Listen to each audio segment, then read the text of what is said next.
So congratulations on the film. Where did you get the time? You're so prolific. You write, you're a musician, you're a human being, you're a person, and also a photographer. What's going on here? Yeah.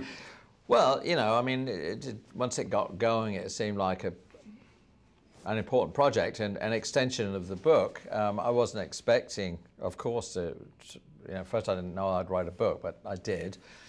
And, you know, it's a creative process, and, you know, I had to learn things along the way, but I really enjoyed that. And then to have it flip into becoming a movie was extraordinary.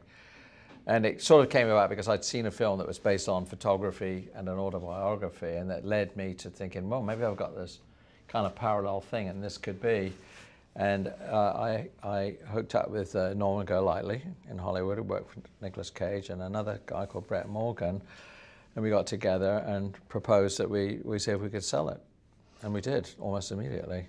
What do you think is Police's biggest contribution to popular culture throughout the years? That's a good question. Well, I think, you know, we tried to break out of any sort of standard format, and, you know, that at least rock trios were doing. We certainly didn't sound like the Cream or Jimi Hendrix. We had a completely other sound that really came out of the chemistry between the three of us, and clearly the world embraced it because we had so many huge hit songs.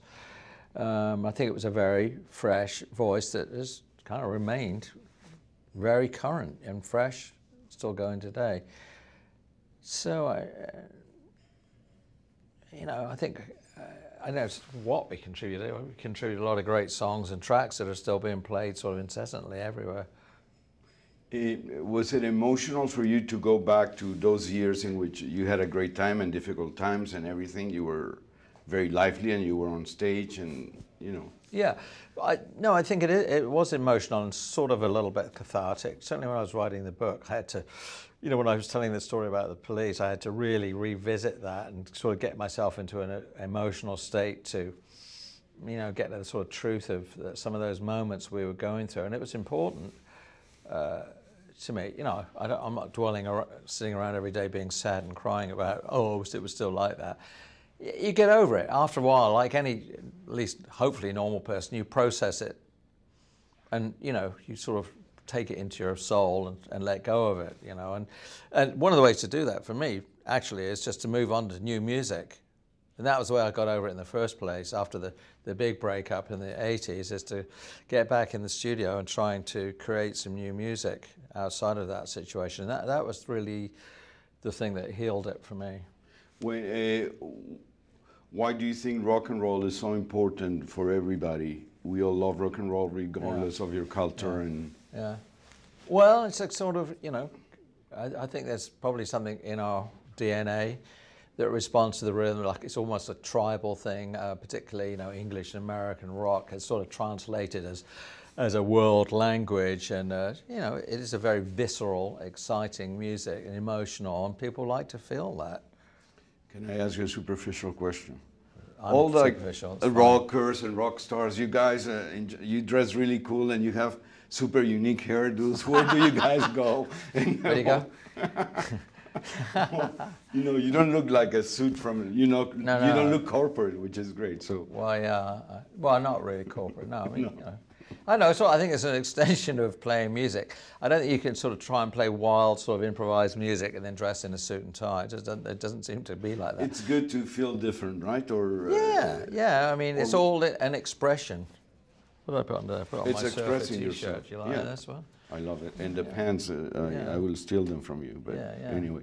But wait, what was fun about the director, I was reading this thing, he said, I was not a real fan of Police at the time, and that gave me the distance, the necessary distance to be, you know, to be a good director when it came to this movie. What do you think of that? And were you offended about the fact that Andy said that he was not a super fan of the band, and that gave him...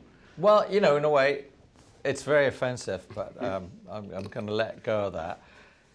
But he said it as something positive, you know, like... Yeah, no, I think in a way, like he says, it gives him more objectivity, so he didn't have to be mired in his fandom, but he could stand back and edit the film properly and tell the story without being completely like mired in the emotions of when he was 16, he absolutely adored us. He was somewhere else. So I think it was a benefit. How different is it for you to express through your guitar and your music with photography? That's interesting. You went left-handed there, see? Are you a left-hander? Yeah. Well, with the guitar, I think so, yeah. Yeah, that's interesting. I wouldn't go like this. Yeah, okay, good. Now I caught that. See? Yeah. Well, the relationship between the guitar and photography? Yeah, how you express yourself with music and guitar and also through photography, and they're very different mediums. Yeah, in some way, of course they are. They're completely different mediums, but I think one translates over to another. You know, this is in my head, you know, that what I like to say is I'm so used to improvising and go, God, what the hell's going on? But I've got to make something out of this somehow and be in the moment and play this thing that's really good, you know, but based on all the years I've been trying to do this. Same thing in photography. You get out into a situation that could be, you know, and usually for me it's not in this country, it's somewhere else, usually in Asia these days. This looks a bit banal. How can I make something out of it, you know? So you have to be in the moment, improvise, be creative, and kind of look for music in the surroundings. So I think there are these things, because I'm so used to having to do this all my life, that it sort of translates across to the camera.